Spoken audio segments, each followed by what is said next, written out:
Hare Krishna. Welcome you all in the class. तो आज के क्लास में हम आपका स्वागत करते हैं। तो राम जी का आगमन होने वाला है, अयोध्या में पुनः स्थापित होने वाले हैं।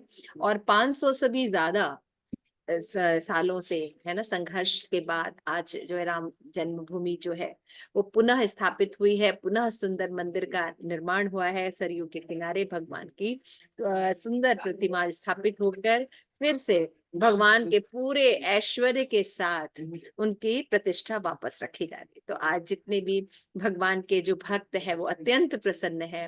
और इस्कॉन की तरफ से भी बहुत सुंदर प्रोग्राम हो रहा है। 2-3 दिन तक, या 4 दिन तक फूड डिस्ट्रीब्यूशन होगा, भगवान के प्रसाद डिस्ट्रीब्यूशन होगा। वहां पे पद यात्रा गई हुई है, ऑल इंडिया पद यात्रा, और हमारे महाराज भी वहां पहुंचे हुए हैं। हिज होलीनेस लोकनाथ स्वामी महाराज की है। जा जाके कीर्तन हो रहा है। आज हजारों लोग को बुक डिस्ट्रीब्यूशन हो रहा है। तो राम राज्य कैसे लाना है ये हमारे शिल प्रभुपाद को पता था, है ना। और शिल प्रभुपाद ने पहले से ये सब चीजें देख ली थी। और उनका पहले से ही सारे मंदिर स्थापना करना, सनातन धर्म का प्रचार करना, और कैसे हम 2 विधियों को पालन करके अपने जीवन में राम को स्टैब्लिश कर सकते हैं। क्या 2 विधियां हैं? पांचरात्रिक विधि और भागवत विधि। तो आज मंदिरों में, पहले ये मंदिरों में ये दोनों विधियां हर मंदिरों में, बड़े मंदिरों में होती थी। लेकिन अभी क्या है, केवल एक विधि का पालन होता है, वो पांचरात्रिक विधि होती है। तो एजुकेशन नहीं है। एजुकेशन नहीं होने के कारण लोगों के अंदर शिक्षा नहीं, भगवान के बारे में, गीता के बारे में, भागवत के बारे में लोगों को पता नहीं है। तो हम शुरू कर रहे हैं, श्लोका बोलेंगे। 10वां श्लोक हम कुंती महारानी की शिक्षाओं का पढ़ रहे थे। नमो विष्णु पादाय कृष्ण प्रेष्ठाय भूतले श्रीमते भक्ति वेदांत स्वामी इति नामिने नमस्ते सारस्वते देवे गौरवाणी प्रचारिणे निर्विशेष शून्यवादी पाश्चात्य देश तारिणे। प्रेम से कहो जय श्री कृष्ण चैतन्य प्रभु नित्यानंद श्री अद्वैत गदाधरा श्रीवासादि गौर भक्त वृंद। हरे कृष्णा कृष्ण कृष्ण हरे हरे, हरे राम राम राम हरे हरे। नारायणं नमस्कृत्यं नरं चैव नरोत्तमं देवीं सरस्वतीं व्यासं ततो जयमुदीरयेत्। नष्टप्रायेषु भद्रेषु नित्यं भागवत सेवया भगवती उत्तम श्लोके भक्ति भवति नैष्टिकी। मूकं करोति वाचालं पंगुं लंघयते गिरिं यत्कृपा तदहं वन्दे श्री गुरुदीनतारिणं परमानंद माधवम्। हरे कृष्णा कृष्णा कृष्णा हरे हरे, हरे राम राम राम हरे हरे। तो आज हम लोग श्रीमद् भागवतम 1:8:27, है ना, इस प्रथम स्कंद के 8वें अध्याय का 27वां श्लोक जो है वो कर रहे थे। हमने आधा कर लिया था, इसको कंप्लीट करने की कोशिश करेंगे। ये कुंती महारानी की शिक्षाएं हैं और इस पर शिल प्रभुपाद के बहुत सुंदर लेक्चर्स हैं। और मैंने बोला था कि आप लोग ये श्लोका लर्न करिएगा। आई होप आप लोगों ने लर्न किया होगा। नमो अकिंचन वित्ताय निर्वृत्त गुणवृत्तये आत्मा राम शांताय कैवल्य पतये नमः। कि मैं निर्धनों के धन स्वरूप आपको नमस्कार करती हूँ। कुंती महारानी क्या कह रही हैं कि मैं अकिंचन का वित्त हूँ। जो भगवान के अकिंचन भक्त होते हैं वो उनके धन होते हैं। और आपको प्रकृति के गुणों के कार्य और कारण में कोई सरोकार नहीं। भगवान जो प्रकट होते हैं या भगवान का जो आविर्भाव होता है उनको लिए प्राकट्य बोला जाता है। और साधारण मनुष्यों का जब जन्म होता है तो उनको जन्म बोलते हैं, है ना। तो भगवान जब भी आते हैं तो क्योंकि वो भगवान जो है वो समस्त आदि पुरुष हैं। तो भगवान प्रकृति के नियम के अनुसार नहीं रहते। भगवान सदैव गुणों से परे और आध्यात्मिक रहते हैं, चाहे वो भौतिक जगत में भी आए। और वो कैसे हैं उनके बारे में कुंती महारानी बता रही हैं, ये तत्व ज्ञान दे रही है। आत्मा राम शांताय कैवल्य पते नमः। तो जैसा हम जानते हैं कि श्रद्धा के कारण जो होते हैं लोगों में, जो वैष्णव हमारे आचार्य उन्होंने बताया कि जिनके अंदर जैसी श्रद्धा होती है उसके हिसाब से अधिकारी होते हैं, कनिष्क मध्यम और उत्तम, है ना। तो जो श्रद्धा जब कोमल होती है तो उसको क्या कहते हैं? कनिष्क अधिकारी, है ना। जब श्रद्धा थोड़ी दृढ़ होती है, निष्ठा स्तर पर होती है, तो वो जो श्रद्धा होती है वो मध्यम अधिकारी कहलाती है। और जब करुणामय भगवानमय होती है, कृष्णमय ही करुणा रहती है, श्रद्धा रहती है, कॉन्शियसनेस रहती है, तो उसको उत्तम अधिकारी बोलते हैं, है ना। तो श्रद्धा के अनुसार होते हैं। तो यहाँ पे हम देख रहे हैं कि कुंती महारानी जो है वो भगवान की शुद्ध भक्त है। उत्तम अधिकारी है ना, तब उनकी जो दृष्टि है वो कैसी है, वो सही दृष्टिकोण से पूरे जो है उनको देख सकती है। तो कुंती महारानी की जो शिक्षाएं हैं, इनमें जो 10वां हम जो श्लोक पढ़ने जा रहे हैं, इसमें 1827, तो इसमें कुंती महारानी क्या कह रही हैं, भगवान के बारे में रिवील आउट कर रही थी, भगवान किसके धन है ना, जो अकिंचन है। अकिंचन का मतलब होता है जिसके पास अपनी अपनी कोई संपत्ति नहीं होती, उसके बाद भगवान के अलावा और कोई वित्त, कोई संपत्ति ही नहीं होती है, और वो उसके पास कुछ नहीं होता, वो केवल भगवान को जानता है, भगवान की भक्ति करता है, और उनके प्रेममयी भक्ति अहेतु की सेवा करता है ना। तो ऐसे भक्तों के जो होते हैं भगवान धन होते हैं। और निर्गुण वृत्त, भगवान क्या होते हैं, ऐसे भक्तों का उद्धार करने के लिए, ऐसे भक्तों को आनंद देने के लिए इस पृथ्वी पर आते हैं। लेकिन जब भी वो आते हैं तो क्या होते हैं, वो निर्गुण वृत्त, प्रकृति के 3 गुणों में वो अधीन नहीं होते हैं। भगवान को साधारण नहीं समझा जाता। श्रील प्रभुपाद हमेशा कहते थे, भगवान बनना नहीं जा सकता, भगवान होते हैं, है ना। तो कोई भी जीव कितना भी महान हो जाए, कभी भगवान नहीं बन सकता, क्योंकि भगवान होते हैं। तो भगवान सदैव भगवान है, रामचंद्र जी भगवान है और धरा पे आए हैं। और हमारे जो है महाराज जो है एक बात और ऐड करते हैं कि केवल राम जी नहीं आए हैं, आज लक्ष्मण जी का भी जन्म है, आज भरत जी का भी जन्म है, और आज शत्रुघ्न जी का भी जन्म है ना। तो राम लक्ष्मण भरत शत्रुघ्न, ये सभी का भी प्राकट्य होता है। और आज उन सबके साथ हमें भगवान की, जानकी के साथ भगवान की जो है वो उपासना करनी चाहिए। तो इस तरह से ये सब विधि है। और उसके बाद बोलते हैं भगवान का गुण क्या बता रहे, आत्मा रामाय।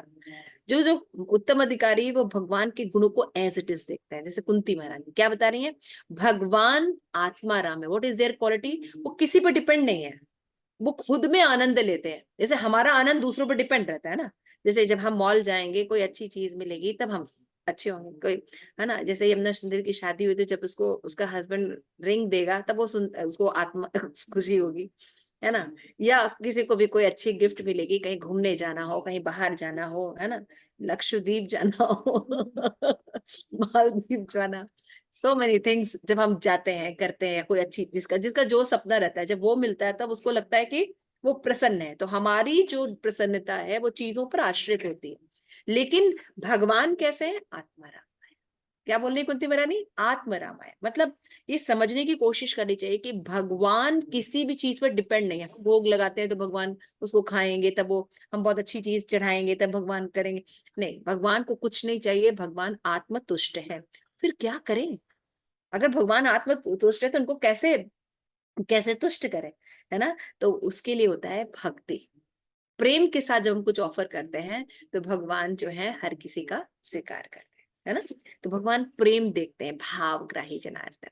तो कैसे भगवान आत्मा राम है लेकिन शांत आया है ना। भगवान आत्म तुष्ट है और परम शांत है।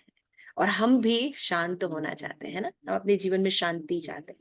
तो जिनके पास जो होगा उसकी आराधना करेंगे तब तो हमें मिलेगा। तो भगवान शांत है, और हम अपने जीवन में अगर शांति चाहते हैं तो केंद्र में किनको रखना पड़ेगा, कृष्ण को, राम को अपने केंद्र में स्थापित करना पड़ेगा।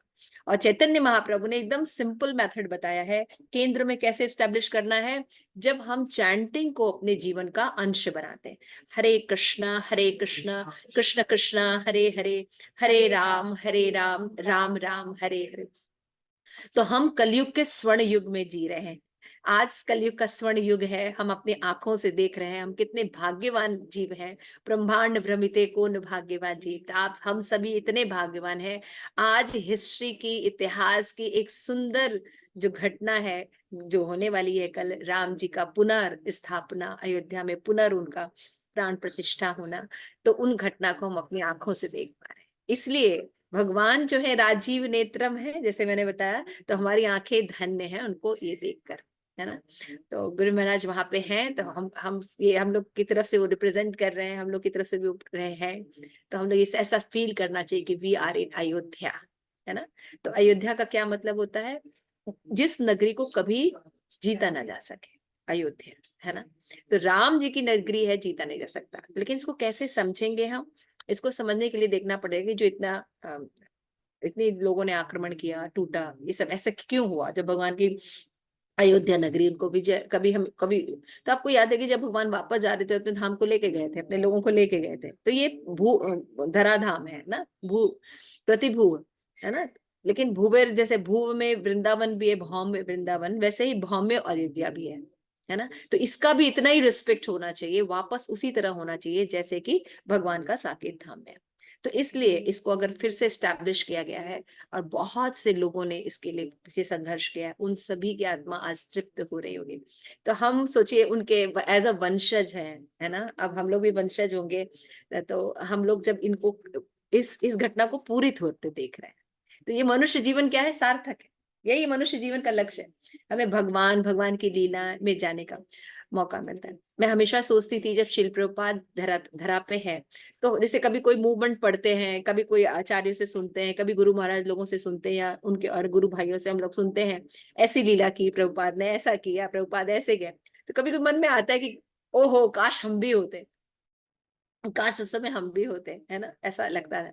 तो आज भगवान ने एक बहुत ही स्पेशल हम लोगों को दिया है कि हम भगवान की लीला में पार्टिसिपेट कर सकते हैं। और कैसे पार्टिसिपेट कर सकते हैं इस्कॉन के भक्त, केवल क्या शारीरिक रूप से नहीं, हम भगवान के जैसे वृत्ति को भी धारण करते हैं। भगवान जैसे हमें रखना चाहते हैं, जैसे राम राज स्टैब्लिश करना चाहते हैं, वैसे हम रहते हैं। तो इसको आज हमारे जो आचार्य है श्रील प्रभुपाद, है ना, उन्होंने हमें ये मार्ग बताया कि कैसे हम राम कॉन्शियसनेस, कृष्ण कॉन्शियसनेस हो सकते हैं अपने जीवन में। केवल राम को गए, मंदिर गए, अपने घर में पूजा कर ली, फिर वापस अपने जो है भोग प्रवृत्ति में आ गए, नहीं, ये राम की असली भक्ति नहीं है। जब हम भोग प्रवृत्ति में नहीं, हमेशा भगवान की भक्ति में प्रवृत्ति में रहते हैं, तब हम भगवान की असली भक्ति करते हैं। तो ये सब चीजें होनी चाहिए। तो जब हम भगवान की भक्ति को, कॉन्शियसनेस को अपने जीवन में लेके आएंगे, तब हम शांताए हो जाएंगे, है ना। और भगवान कैसे हैं, कैवल्यपति है ना, अद्वैतवादियों के भी भगवान जो है स्वामी है।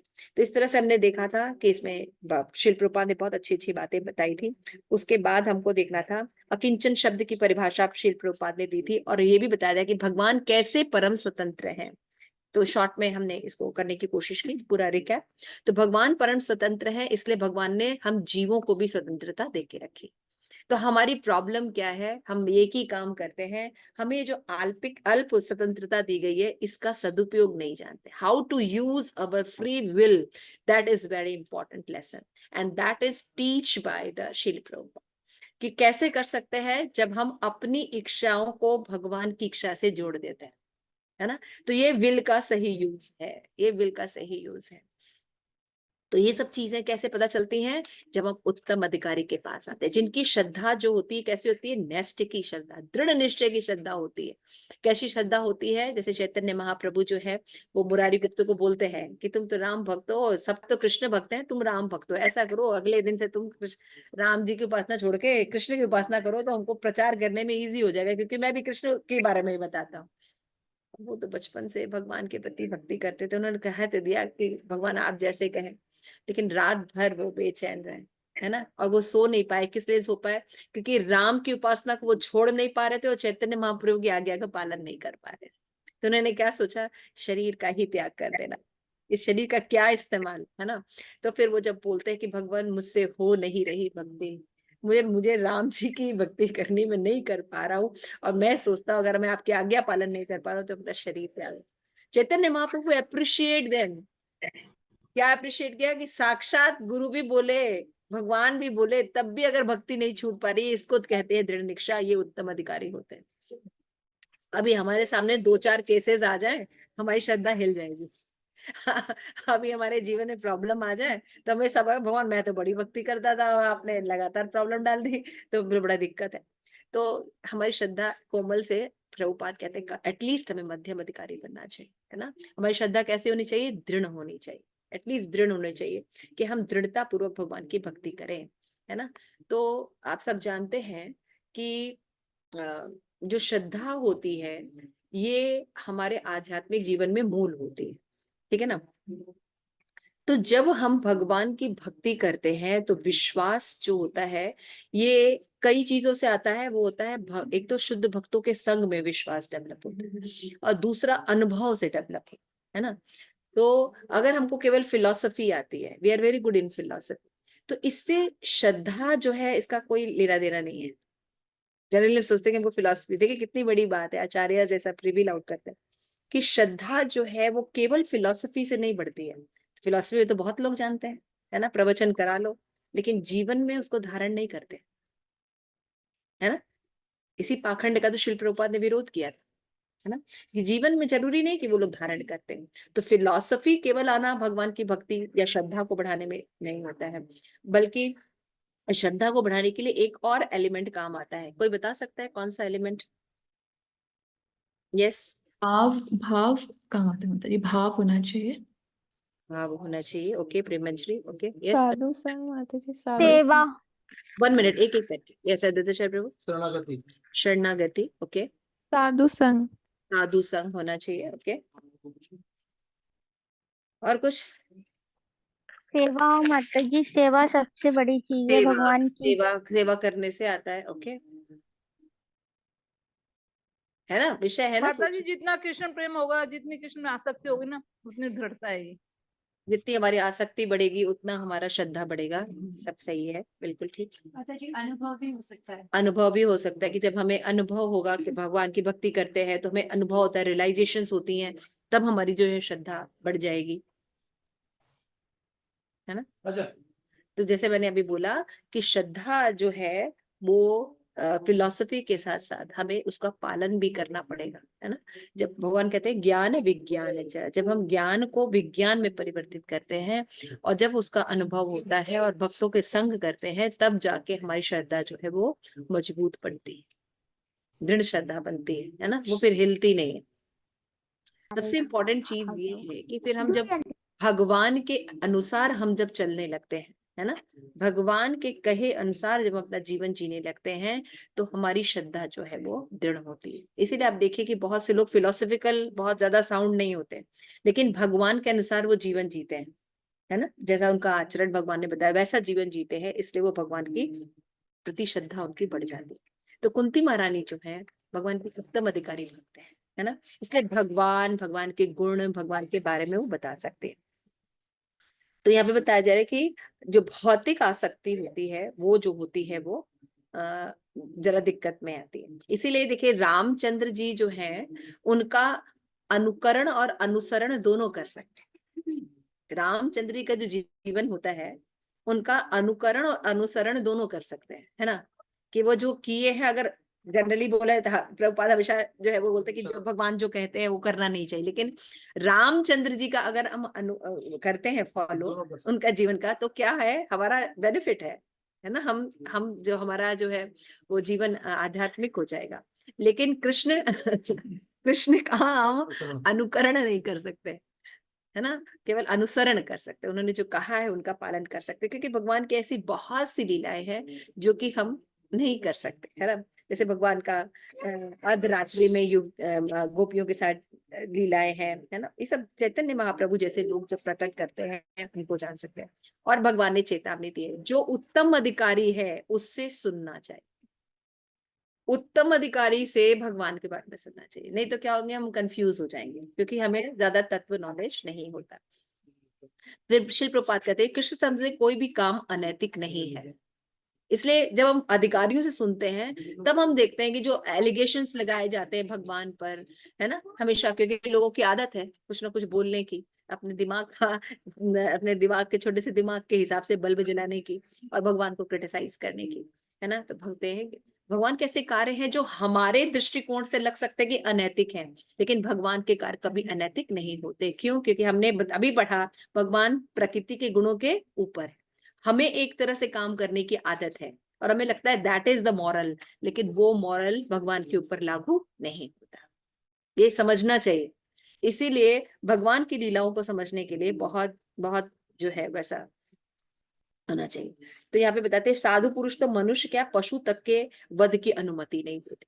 शिल प्रपात लिख रहे हैं परपोर्ट में कि अकिंचन के धन है, तो अकिंचन होते कैसे हैं कि इसके लिए कि मनुष्यों के प्रति वो दयावान होते हैं, बल्कि वो क्या होते हैं, मोदते साधुरपि वृक्षि से सर्विता बिच्छू, सर्प या बिच्छू के मारे जाने पर जो होते हैं वो एक बोलते हैं कि भाई जो साधु पुरुष जो होते हैं सभी पर दया दिखाते हैं, पशु पक्षी पेड़ पौधे सभी पर दया दिखाते हैं, लेकिन एक तरफ क्या होता है, अगर असली साधु होता है तो सर्प या बिच्छू के मारे जाने पर बड़ा प्रसन्न होता है।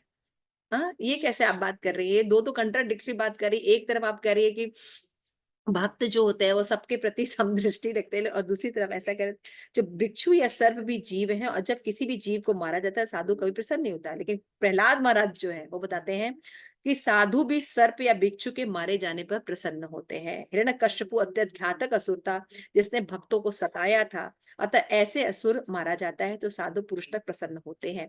यद्यपि समानता वे कभी नहीं चाहते कि कोई जीव भी मारा जाए। इसलिए भले ही ऐसा प्रतीत होता है कि भगवान कृष्ण या प्रहलाद महाराज ने अनैतिक कर्म किए हैं, किसी को मारा है ना, ऐसा लग सकता है, किंतु वास्तव में वो सर्वोच्च नैतिकता के अनुकूल ही कार्य होते हैं।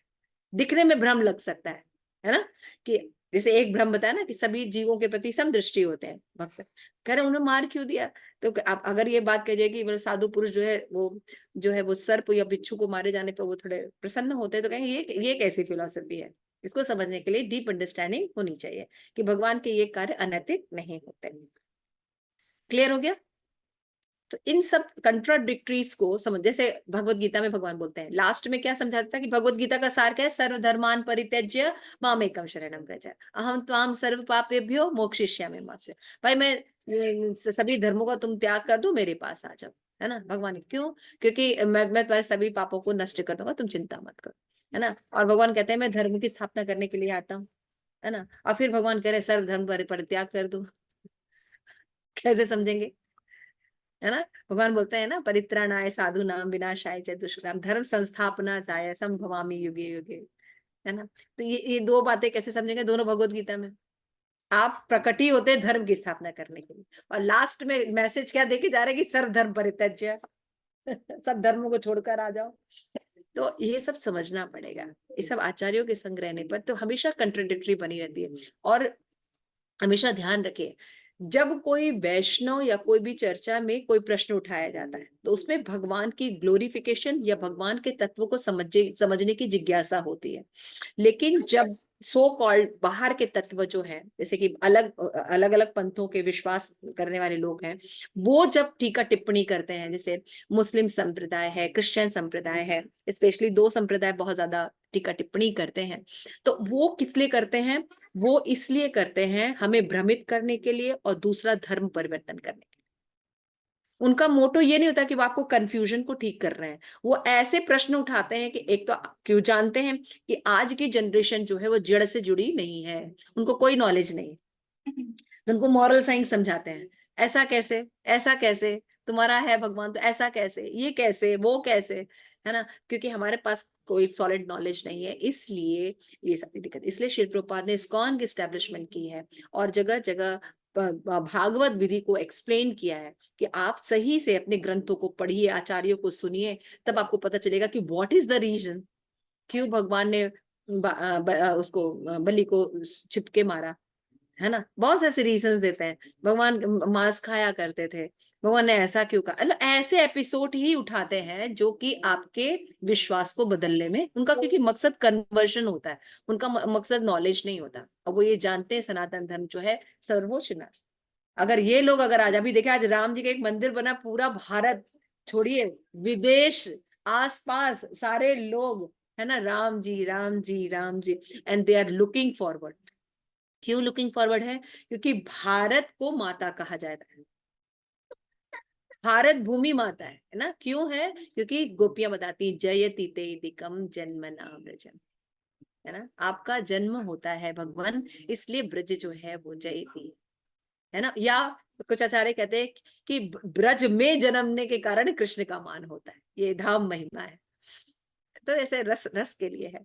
तो भगवान का प्राकट्य होता है, भगवान क्योंकि धर्म प्रतिष्ठा करते हैं, इसलिए भगवान के आने से यहाँ पे प्रतिष्ठा, इसलिए भारत भूमि का ये जो केंद्र बचा हुआ है, ये केंद्र सेंटर पॉइंट है, और यहीं पर भगवान का प्राकट्य होता है सबसे ज्यादा। इसीलिए क्या बोलते हैं, भारत माता। कभी अमेरिका माता सुना है? साउथ अफ्रीका माता नहीं सुना, नहीं सुना ना। लेकिन यहाँ पे क्यों बोला था? क्योंकि भगवान के प्राकट्य के कारण यहाँ की हर चीज वंदनीय है। केवल भारत माता ही नहीं, यहाँ की गंगा माता, गंगा नदी को भी गंगा माता भी, है ना।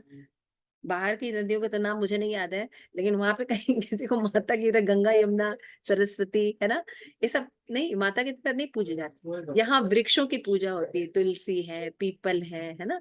तो ये सब की क्यों? क्योंकि यहाँ की भूमि की विशेषता है, क्योंकि भगवान जन्म लेते हैं, इसलिए यहाँ पे हर चीज जय होती है। ठीक है, क्लियर हो गया। तो ये कंट्राडिक्टरी को शिल प्रभुपाद करे समझने के लिए हमें हमेशा प्रामाणिक गुरु की शरण ग्रहण करनी है। और बताया भगवान अकिंचन के वित्त है, ये हो गया।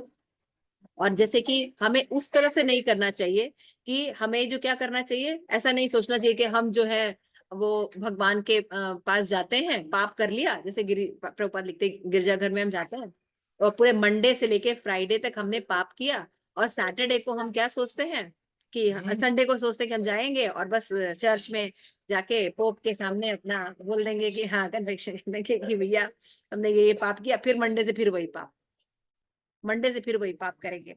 तो क्या होगा, ये सिखाया जा रहा है हमें कि आपने पाप किया, पाप का प्रायश्चित करिए, फिर अगेन पाप कीजिए। यही कर रहे हैं ना लोग आजकल। प्रभुपाद कहते हैं ऐसा ये भगवान की भक्ति नहीं होती। भक्ति क्या होती है कि जब हम कोई भी अपराध या पाप या कोई गलत काम कर रहे हैं, उनको हम क्या करते हैं, अपने जीवन में इम्प्रूव करते हैं, नेक्स्ट वो गलती कभी नहीं करते। हम कोशिश करते हैं, दृढ़ विश्वास करते हैं, भक्तों का संग करते हैं और अपनी वो बुरी आदतों को छोड़ते हैं। समझ में? तो तथ्य ये है कि ईश्वर की स्वीकृति के बिना कुछ भी प्राप्त नहीं होता। ये दूसरा पॉइंट शिल प्रभुपाद रख रहे हैं। क्या बोल रहे हैं कि भगवान के मर्जी के बिना क्या होता है, कोई भी पत्ता नहीं हिलता। इसलिए यहाँ पे बोलते हैं त्वात् तरोरति तते, किंतु जब ईश्वर ऐसे कष्ट स्वीकृत नहीं देते तो ये विधियां असफल हो जाएगा। श्री प्रभुपाद एग्जाम्पल दे, किसी बीमार व्यक्ति के पास बहुत अच्छी औषधि तथा योग्य वैद्य भी है, किंतु यदि हम वैद्य से पूछे क्या आप इस रोग के जीवन की गारंटी दे सकते हैं, तो वैद्य यही कहेगा मैं नहीं दे सकता, मैं भरसक प्रयत्न कर सकता हूँ, बस इतना कर सकता हूँ, आखिरी स्वीकृति भगवान के हाथ में है। ऐसे ही बोलते ना डॉक्टर लोग। कोई किसी के भी पास आप जाए, हर कोई ये समझ सकता है कि हम माता बने हुए, पिता बने हुए, है ना, पुत्र बने हुए। हमारे आचार्य कहते हैं कि कोई माता बना हुआ है, पिता बना हुआ है ना, लेकिन क्या कोई आपको बचा सकता है? मृत्यु से कोई नहीं बचा सकता। प्रॉब्लम आती तो कोई आपको उभार नहीं सकता। इसलिए कहते हैं जब भगवान आते हैं तो हमारे दुखों का नाश होता है, जब भगवान के दर्शन करते हैं तो हमारे दुखों को, तो भगवान ऐसा कर सकते हैं ना। आज देखिए कितनी सुंदर धूप निकली थी जबकि इतनी ठंड है ना। तो प्रकृति अपने आप को सजाती है ना। भगवान आते हैं ना तो भगवान उनके स्वामी है ना। तो कोई व्यक्ति आर्टिफिशियली शाहरुख खान, आमिर खान, ये हमारे आइडियल नहीं है। हमारे आइडियल है भगवान। भगवान मेन स्रोत है। तो किसी के कहने से भी कोई कहता मैं भगवान हूँ, लेकिन वो भगवान नहीं बन सकता। ये सब चीज समझ, ये सब शिल प्रभुपाद जो है, ये कि प्रभुपाद जो है उत्तम अधिकारी हैं और कुंती महारानी की जो शिक्षाओं को सही से बता रहे हैं।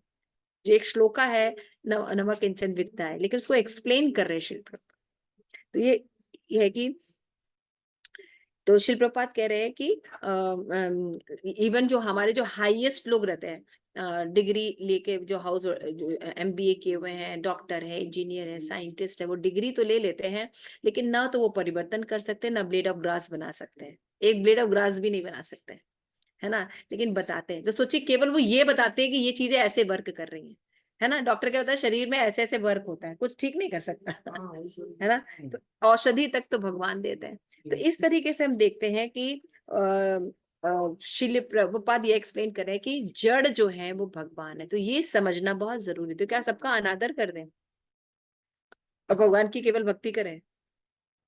ये कनिष्क अधिकारी होता है। कनिष्क अधिकारी क्या सोचता है, केवल मूर्ति में भगवान है ना। बाकी जो भगवान ने प्रतिनिधि भेजे हुए हैं उनको उनसे हमें मतलब नहीं, क्योंकि भगवान की भक्ति करनी चाहिए। नहीं, भगवान ने रिप्रेजेंटेटिव भी भेजे हुए हैं, गुरु हैं, माता पिता हैं, आपके आसपास के लोग हैं, वरिष्ठ लोग हैं समाज में, है ना। तो उनका वो प्रतिनिधि के रूप में है। हमारे राजा हैं, है ना, जो लोग हैं, तो ये लोग प्रतिनिधि के रूप में, इन सबकी रिस्पेक्ट करनी है। तो ये होते हैं मध्यम अधिकारी। इसीलिए शिल प्रभुपाद करे कि हमें कनिष्क श्रद्धा नहीं रखनी चाहिए, एटलीस्ट मध्यम श्रद्धा रखनी चाहिए। यहाँ पे कंफ्यूज मत होएगा। इसके बाद श्री प्रभुपाद, इसलिए आखिरी स्वीकृति तो कृष्ण है। जो मूर्ख है वो नहीं जानते, इसलिए धृत कहलाते हैं। वे नहीं जानते कि वे जो कुछ कर रहे कितना ही क्यों उत्तम क्यों न करें, ईश्वर को स्वीकार नहीं तो सब व्यर्थ हो जाएगा। क्यों? क्योंकि भगवान के मर्जी से सब कुछ होता है, लेकिन फिर भी भगवान ने स्वतंत्रता दी है तो जीव अपनी इच्छा कर सकता है। तो हमारे सुख दुख के लिए भगवान रिस्पॉन्सिबल नहीं है, हमारी इच्छाएं रिस्पॉन्सिबल है। This is the another one lesson.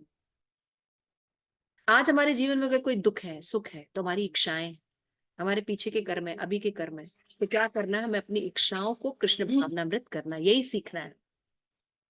इसलिए क्या करना चाहिए कि भगवान के सुख में सुखी होना चाहिए। तो मेरे पास जितनी बुद्धि है उसमें सुखी बनने का प्रयत्न भले करो, किंतु कृष्ण की स्वीकृति के बिना मैं कभी सुखी नहीं हो सकता। ये कॉन्शियसनेस होती है भक्त की।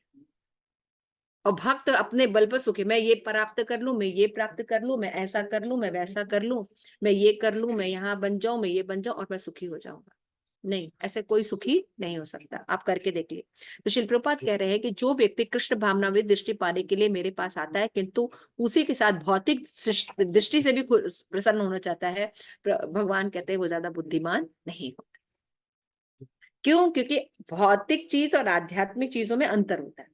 भौतिक चीज अशाश्वत है, दुख देने वाली है, लेकिन आध्यात्मिक चीज आपको शाश्वत प्रदान करेगी और सुख प्रदान करेगी। जैसे मान लीजिए कि अपने किसी प्रियजन का शरीर त्याग हो गया है ना, डेथ हो गई है, तो हम उसके प्रति बहुत सोचते हैं। लेकिन आध्यात्मिक जगत में क्या होता है? क्योंकि आत्मा का नाश नहीं होता, तो मेरा भी ये शरीर छूटेगा, तो हम उसके लिए भी ऐसा जीवन दे कि वो कृष्ण भावना भावित हो जाए और हम अपने भी कृष्ण भावना भावित होके हम सब भगवत धाम में वापस अपने स्वरूप में बिना जन्म मृत्यु जरा व्याधि के सरवाइव करेंगे आनंद के साथ।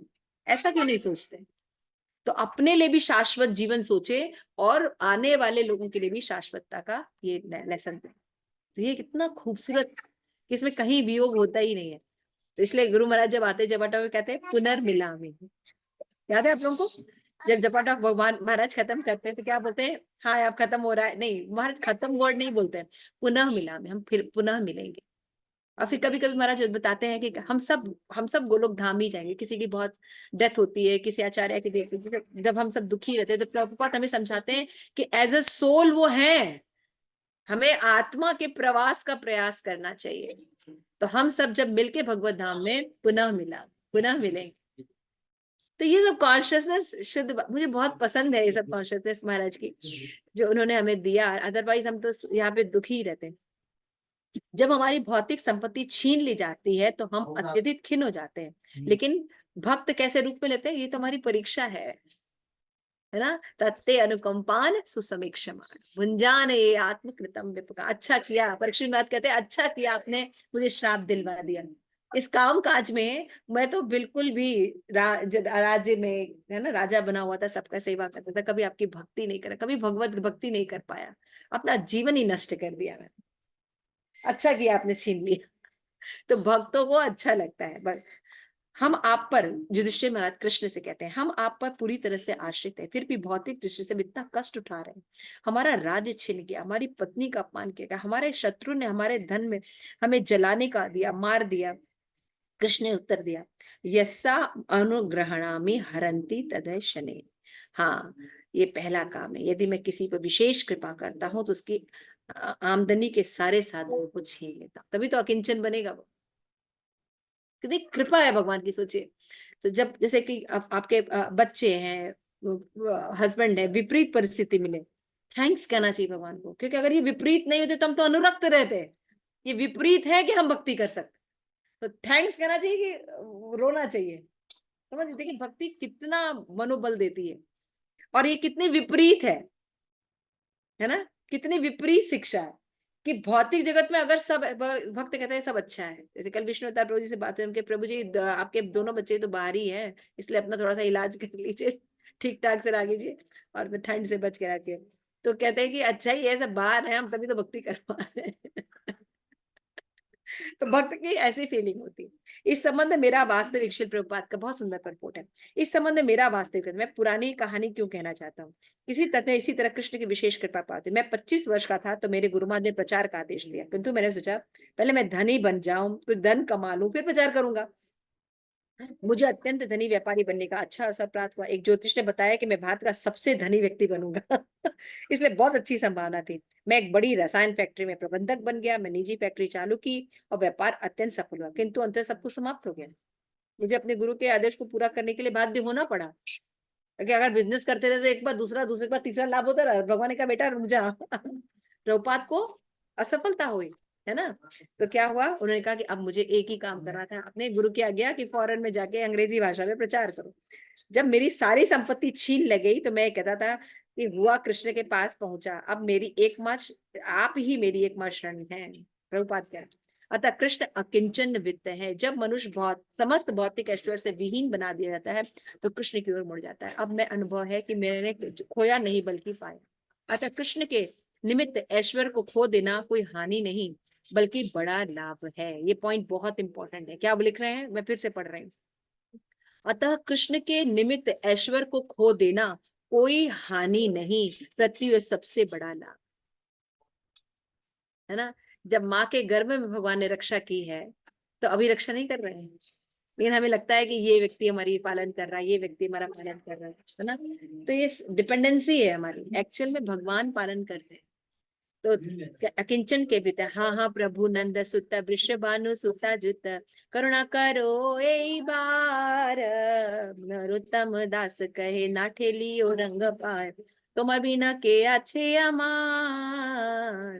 हे कृष्ण, आपके अतिरिक्त कुछ भी नहीं है। मेरे पास जो भी कुछ है वो आप ही मेरे धन्य थे, आप मेरी उपेक्षा करें। तो ये सब पॉइंट याद रहेगा आप लोगों को। प्रभुपाद कहाँ से लेके आ रहे हैं, प्रभुपाद सबसे पहले ये बता रहे हैं कि हमें अकिंचन बनना। दूसरी बात ये बता रहे हैं कि भगवान की चीजों को हमें अनुसरण करना, अनुकरण नहीं करना है ना। दूसरी चीज बता रहे हैं कि कंट्राडिक्टरी जो चीजें, विरोधाभास जो चीजें हैं वो अपने आप समझ में नहीं आएंगी, क्योंकि भौतिक जगत आध्यात्मिक जगत अलग अलग है और भगवान पर प्राकृतिक गुणों का असर नहीं होता। तो इसलिए भगवान की चीजें जो होती हैं उनको समझने के लिए हमें प्रमाणिक गुरु की जरूरत पड़ती है। हम अपनी अल्प स्वतंत्रता का उपयोग जो है वो ठीक से करें, भगवान के कॉन्शियसनेस में भगवान के साथ लिंकअप करें, तब हमें जो है वो फायदा होगा। और अगर हम मायावादी बने रहेंगे कि हम भी भगवान हैं या हम भी भगवान बन जाएंगे तो फिर हमारा कुछ होने वाला नहीं है। और शिल प्रभुपाद कह रहे हैं, अपना एग्जाम्पल भी दिया प्रभुपाद ने, कि जब भगवान कृपा करते हैं तो भौतिक ऐश्वर्य सारा खत्म कर देते हैं ताकि जीव अकिंचन बन के भगवान की भक्ति करे। ये सब जब परिस्थितियां आएंगी तो साधारण अगर भौतिक लोगों के साथ रहेंगे तो कर पाएंगे भक्ति। सब चीज छिनता है, चाहे रूप हो, चाहे यौवन हो, चाहे शरीर हो, चाहे आपके कामकाज हो, चाहे कोई भी शक्ति हो, हर चीज का क्षय होता है। क्योंकि अगर हुआ है, जन्म हुआ है तो प्रकट हुआ है तो नष्ट भी होगा। जब वापस लिया जाएगा तो तैयार हैं हम लोग।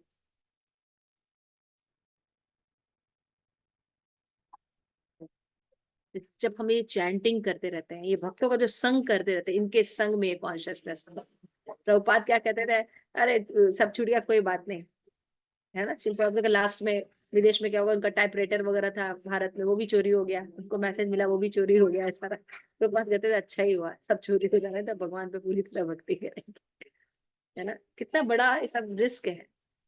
उस स्थिति में अति उत्तर में जब कोई व्यक्ति किसी वस्तु पर आश्रित न रहकर कृष्ण पर आश्रित रहे। नमो कंचन विद्याय। यहाँ पे श्री प्रभुपाद करते हैं, मायावादी जो होते हैं अपने पृथक अस्तित्व क्यों न रखते हैं, मैं परम में लीन हो जाता हूँ। मायावादी ऐसे सोचते हैं। ये सब ये जो है कहते हैं लास्ट फंदा है ना, कि हम ब्रह्म में जाके लीन हो जाए। भगवान बहुत दुख है, अपने पास बुला लो, उठा लो। ये डायलॉग ही गलत है, क्योंकि हम भगवान में जाके मिल नहीं सकते। हमें हमेशा एक भक्त की पोजीशन में अपने को रखना पड़ेगा। तो भगवान जो है नित्य नित्यानाम केतन चेतन, कृष्ण परम नित्य है, परम प्राण है। और क्या है, कृष्ण भी जो है सबके मुख्य है और वो सबका पालन कर रहे हैं। तो हम आश्रित हैं। श्रील प्रभुपाद लास्ट पैराग्राफ लिख रहे हैं, हम आश्रित है, समझना अत्यंत कठिन है। यदि हमें कृष्ण हमें भोजन न दे तो हम भूखे मर जाएं, क्योंकि हम स्वतंत्र रूप से कुछ भी उत्पन्न नहीं कर सकते। ये भगवान हमारा पालन करते हैं। अतएव कृष्ण मुख्य प्रभु हैं और हमें प्रभुता स्वीकार करने के लिए तैयार रहना चाहिए। हमें तैयार रहना चाहिए कि भगवान की अधीनता स्वीकार करें। और भौतिक जगत हमें क्या सिखाता है, सेल्फ सेल्फ अपने ऊपर डिपेंड रहना, और हमें भक्ति क्या सिखाती है? डिपेंड रहना। कितना दोनों अलग अलग वे है ना। तो यहाँ पे श्री प्रभुपाद कहते हैं कि जब अतएव मुख्य प्रभु कृष्ण को मुख्य प्रभु हैं और हमें प्रभुता स्वीकार करने के लिए तैयार रहना चाहिए, यही हमारी स्वाभाविक स्थिति। This is our real identity. तो रियल आइडेंटिटी में बने रहना इतना आसान नहीं है, इसलिए भक्तों का संग करना चाहिए। हमें ये मोह त्याग कर कृष्ण की प्रभुता स्वीकार करने का प्रयास करना चाहिए, तभी हमारा जीवन सफल है। तो यहाँ पे कुंती महारानी है, भगवान की उत्तम भक्त है, उनकी उत्तम श्रद्धा है ना। तो हम जब ऐसे लोगों से अवलोकन करते हैं, ऐसे देखते हैं कि कुंती महारानी के जीवन में जितने दुख हुए, अगर हमारा 1% भी उसमें मिलता है तो हम पागल हो जाएंगे। अब वो इतने दुख होने पर ये बोल रही है, नमो अकिंचन वित्ताय निर्वित गुण वृत्तये आत्मा राम शांताय कैवल्य पतये नमः, है ना। तो जैसा कि हम सब जानते हैं कि श्रीमद् भागवतम में भी रामचंद्र जी का वर्णन सुखदेव गोस्वामी ने किया, तो उसमें क्योंकि राम जी का प्राकट्य है कल, तो एक श्लोका हम लोग ले सकते हैं। तो 9वें स्कंद का 9वां अध्याय, उसका 4था श्लोक। 9वां अध्याय, 9वां नहीं 10वां अध्याय, श्री रामचंद्र की लीलाएं, है ना।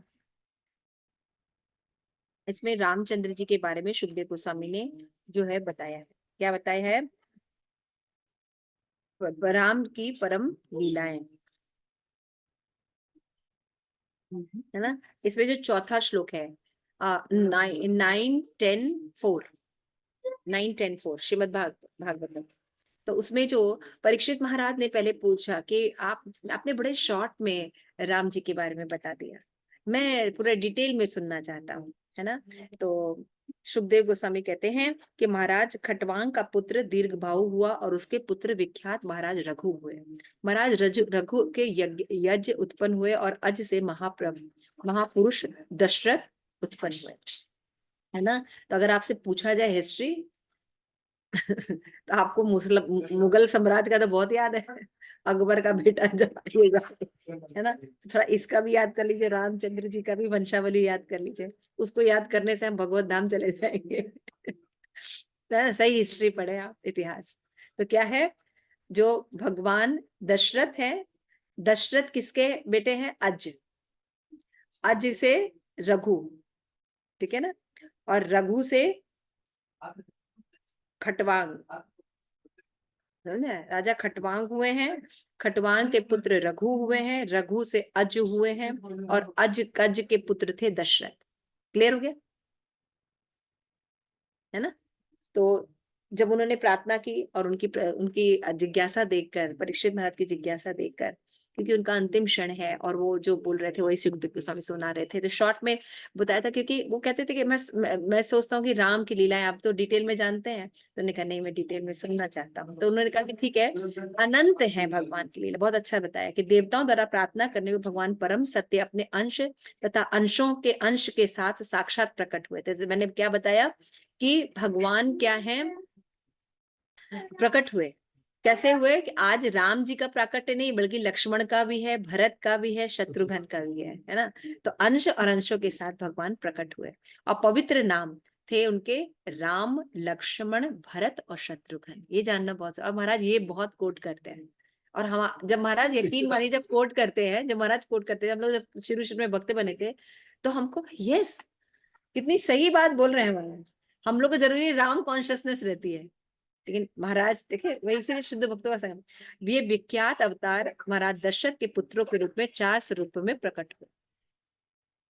हे राजा परीक्षित, भगवान रामचंद्र के दिव्य कार्यकलाप का वर्णन उन साधु पुरुषों द्वारा किया जाता है जिन्होंने सत्य का दर्शन किया है। पहले तो ये हमें किससे सुनना चाहिए? जो तत्वदर्शी हैं, जो भगवान के सत्य को, परम सत्य को ठीक से जानते हैं, प्रमाणिक गुरु हैं, उनसे सुनना चाहिए।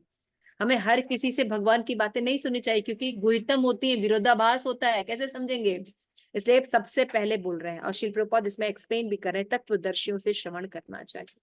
3रे श्लोक में बता रहे आप, और कैसे भगवान का, तत्वदर्शी का, सीता पतये नमः, जो सीता के पति हैं उनका दर्शन करना चाहिए।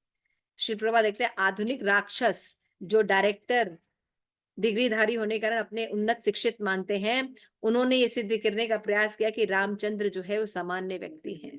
प्रभुपाद कटाक्ष लिख रहे हैं, है ना, कि बहुत से लोग हैं जो भगवान को एक सामान्य व्यक्ति मानते हैं और उनकी डिग्री बहुत अच्छी होती है ना। वो न्यायाधीश भी हो सकते हैं, डायरेक्टर हो सकते हैं, लेकिन उनकी जो नॉलेज है वो बिल्कुल जीरो है, क्योंकि प्रमाणिक आचार्यों से है ही नहीं। और पहला सुखदेव गोस्वामी क्या करें, हमें प्रमाणिक आचार्यों से सुनना चाहिए, तब उसके बाद डिसाइड करना चाहिए क्या है क्या नहीं। फिर उसके बाद हमारा जो मुख्य श्लोक है उसको लेते हैं, चौथा श्लोक। और ये श्लोक में सार में उन्होंने थोड़ा सा रामायण को दिया है, देखिए, है ना।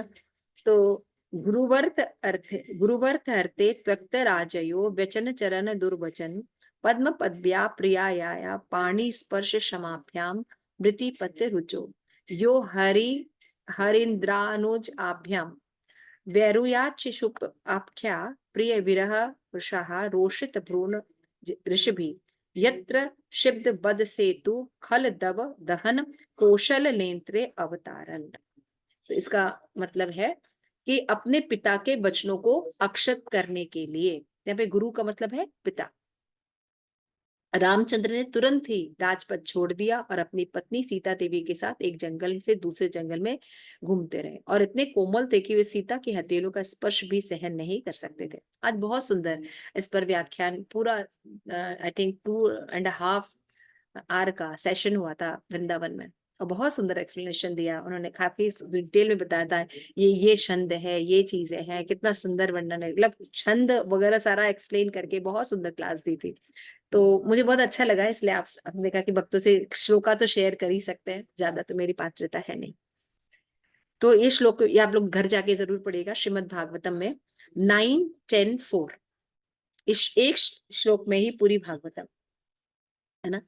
तो उसमें क्या किया भगवान ने, दूसरे जंगलों में उन चरणों में घूमते रहे जितने कोमल थे, उनके चरण कमल घूमते रहे जितने कोमल थे, वे सीता के हथेलियों का स्पर्श भी सहन नहीं कर सकते।